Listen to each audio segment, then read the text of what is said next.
ನಮಸ್ಕಾರ, ನೀವು ನೋಡ್ತಾ ಇದ್ದೀರಾ ನ್ಯೂಸ್ ಫಸ್ಟ್ ಸ್ಪೆಷಲ್. ನಾನು ವಿನುತಾ ಪರಮೇಶ್.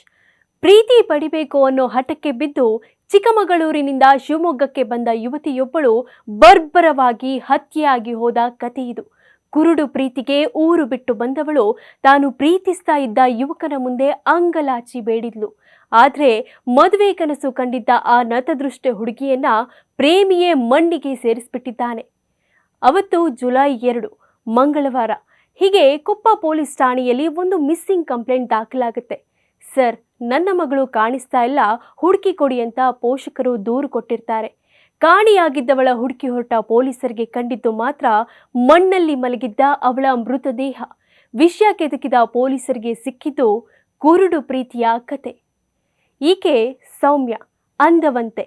ಈತ ಸೃಜನ್. ಶಿವಮೊಗ್ಗದ ಸಾಗರ ಮೂಲದ ಈತ ಕೊಪ್ಪಗೆ ಫೈನಾನ್ಸ್ ವಸೂಲಿಗೆ ಬರ್ತಿದ್ದ.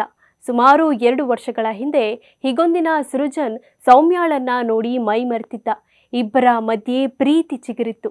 ಪ್ರೀತಿಯ ಪ್ರಪಂಚದಲ್ಲಿ ತೇಲ್ತಿದ್ದ ಅವರು ಆಗಾಗ ಭೇಟಿ ಕೂಡ ಆಗ್ತಾ ಇದ್ರು. ಆದ್ರೆ ಕೊನೆಗೆ ಆ ಪ್ರೀತಿಯ ಹುಡುಗನೇ ಸೌಮ್ಯಾಳ ಪಾಲಿಗೆ ಹಂತಕನಾಗಿದ್ದಾನೆ. ಆನಂತರ ಅಲ್ಲಿ ಹೆದ್ದಾರಿಪುರದಲ್ಲಿ ಇಳ್ಕೊಂಡು ನೀವು ಬಸ್ ಹತ್ಕೊಂಡು ಹೋಗುವಂತ ಇನ್ಸಿಸ್ಟ್ ಮಾಡಿದಾಗ ಆಕೆ ಅಲ್ಲಿ ಹೋಗೋದಿಲ್ಲ. ಈ ಕಡೆಗೇನೆ, ಅಂದರೆ ನಮ್ಮ ಸಾಗರ ರೋಡ್ ಏನಿದೆ ಅಲ್ಲಿಗೇನೆ ಒಂದು 1.25 ಕಿಲೋಮೀಟರ್ವರೆಗೂ ನಡ್ಕೊಂಡು ವಾಪಸ್ ಬರ್ತಾಳೆ. ವಾಪಸ್ ಬಂದಾಗ ಇವನು ಫಾಲೋ ಅಪ್ ಮಾಡ್ಕೊಂಡು ಬರ್ತಾನೆ. ಮತ್ತು ಅಲ್ಲಿ ಹೀಟೆಡ್ ಆರ್ಗ್ಯುಮೆಂಟ್ ಆಗುತ್ತೆ. ಹೀಟೆಡ್ ಆರ್ಗ್ಯುಮೆಂಟ್ ಆಗಿದ ತಕ್ಷಣ ಅದು ಸ್ವಲ್ಪ ನಿರ್ಜನ ಪ್ರದೇಶ ಇದೆ, ಅದು ಯಾರು ಅಷ್ಟು ಜನ ಮತ್ತು ವೆಹಿಕಲ್ಸ್ ಓಡಾಡೋದಿಲ್ಲ. ಅಲ್ಲಿ ಒಂದು ಕುತ್ತಿಗೆಗೆ ಮುಷ್ಟಿನ ಕಟ್ಟಿ ಅವನ ಆಕೆಯ ಕೈಯಿಂದ ಹಿಂದೆಯಿಂದ ಎಳೆದು ಕುತ್ತಿಗೆಗೆ ಮುಷ್ಟಿ ಕಟ್ಟಿ ಹೊಡಿತಾನೆ. ಹೊಡೆದಿದ ತಕ್ಷಣ ಆಕೆ ಸ್ವಲ್ಪ ಅನ್ಕಾನ್ಷಿಯಸ್ ಟೈಪ್ ಆಗಿ ಕೆಳಗೆ ಬೀಳ್ತಾಳೆ. ಕೆಳಗೆ ಬಿದ್ದಿದ ತಕ್ಷಣ ಒಂದು 10-20 ಮೀಟ್ರು ಪಕ್ಕದಲ್ಲಿ ಕಾಡು ಥರ ಇರ್ತದೆ, ಅಲ್ಲಿಗೆ ಎಳ್ಕೊಂಡು ಹೋಗ್ತಾನೆ. ಎಳ್ಕೊಂಡು ಹೋಗಿದ ತಕ್ಷಣ ಮತ್ತು ಆಕೆ ಸ್ವಲ್ಪ ಕಾನ್ಷಿಯಸ್ ಬಂದು ಮತ್ತು ಮಾತಾಡಲಿಕ್ಕೆಲ್ಲ ಶುರು ಮಾಡ್ತಾಳೆ. ಬಟ್ ಅಷ್ಟು ವಾಯ್ಸು ಜೋರಾಗಿ ಬರ್ತಾ ಇರೋದಿಲ್ಲ ಅಂತಂದು ಆರೋಪಿ ಹೇಳ್ತಾ ಇದ್ದಾನೆ. ಅದಾದ್ಮೇಲೆ ಮತ್ತೆ ಕತ್ತಿನಲ್ಲಿ ಕುತ್ತಿಗೆನ ಹಿಸುಕ್ತಾನೆ. ಅವಾಗಲೂ ಕೂಡ ಸ್ವಲ್ಪ ಈ ಪಿಟ್ಸ್ ಬಂದಾಗ ಆಡ್ತಾರಲ್ಲ ಆ ಟೈಪು ಆಡ್ತಾಳೆ ಆಕೆ.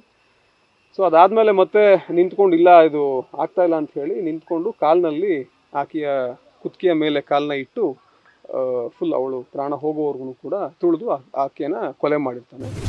ಎಸ್, ಪ್ರೀತಿ ಅಂತ ಬಂದವನೇ ಆಕೆ ಪಾಲಿಗೆ ಯಮನಾಗಿದ್ದಾನೆ. ಅಷ್ಟಕ್ಕೂ ಪ್ರೀತಿ ಹಕ್ಕಿಗಳ ಮಧ್ಯೆ ಮೂಡಿದ ವಿರಸವಾದರೂ ಏನ್ ಗೊತ್ತಾ?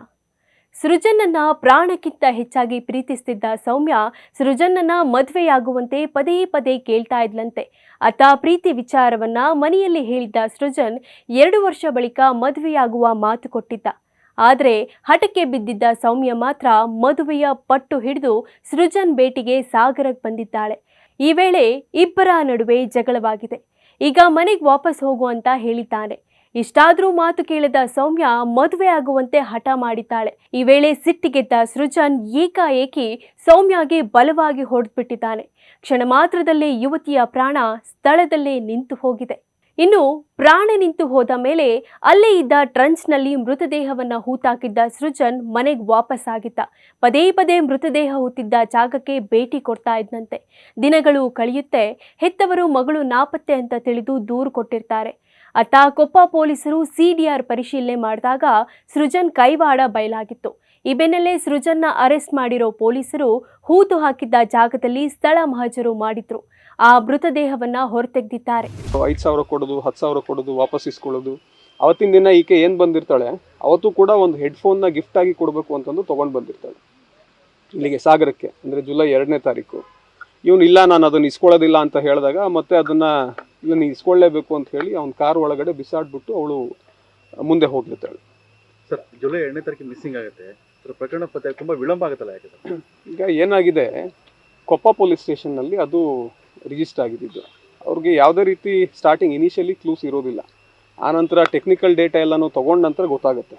ಆನಂತರ ನೆಕ್ಸ್ಟ್ ಅವರು ಕರೆದು ಇಂಟ್ರಾಗೇಷನ್ ಮಾಡಿದಾಗ ಇದು ಗೊತ್ತಾಗಿದೆ. ಈ ಪ್ಲೇಸ್ ಕಾರಣ ಅಲ್ಲ, ಅವನು ಈ ಸಾಗರದವನೇ, ತಾಳಗುಪ್ಪ ನಿವಾಸಿ ಆಗಿರ್ತಾನೆ ಮೂಲತಃ. ಸೊ ಈ ಏರಿಯಾ ಎಲ್ಲ ಅವನಿಗೆ ಚೆನ್ನಾಗಿ ಗೊತ್ತಿರುತ್ತೆ. ಆಮೇಲೆ ಇಲ್ಲೇನೆ ಹೆದ್ದಾರಿಪುರದ ಹತ್ರ ಕೊಲೆ ಮಾಡಿ ಆಬ್ವಿಯಸ್ಲಿ ಈ ಕಡೆನೇ ಎಲ್ಲರೂ ಕಾಡಿನಲ್ಲಿ ಹೂತಾಕೋಣ ಅಂತಂದು ತೊಗೊಂಡು ಬರ್ತಾ ಇರ್ತಾನೆ. ಇಲ್ಲಿಗೆ ಬಂದಾಗ ಸಂಜೆ ಆಗಿರ್ತದೆ. ಸೊ ಇದು ಒಂದು ಅವಕಾಶ ನೋಡಿಕೊಂಡು ಇಲ್ಲೇನೆ ಇಟ್ಬಿಟ್ಟು ಅದನ್ನು ಮಣ್ಣು ಹಾಕಿ ಮುಚ್ಚಿಬಿಟ್ಟು ಹೋಗಿರ್ತಾನೆ. ಒಟ್ಟಾರೆ ಒಂದ್ ಕಡೆ ಹುಚ್ಚು ಪ್ರೀತಿಗಾಗಿ ಪಟ್ಟು ಹಿಡಿದವಳು ಬೀದಿಯಲ್ಲಿ ಕೊಲೆಯಾಗಿ ಮಣ್ಣು ಸೇರಿದ್ರೆ, ಆತ ಪ್ರೀತಿಸಿದವಳನ್ನೇ ಜೊತೆಗೆ ಪ್ರೀತಿಯನ್ನೇ ಕೊಂದ ಕೊಲೆಗಾರ ಜೈಲು ಪಾಲಾಗಿದ್ದಾನೆ. ಕ್ಷಣ ಕ್ಷಣದ ಮಾಹಿತಿಗಾಗಿ ನೋಡ್ತಾ ಇರಿ ನ್ಯೂಸ್ ಫಸ್ಟ್, ನಿರ್ಭೀತಿಯಿಂದ ನಿಮ್ಮ ಪರವಾಗಿ.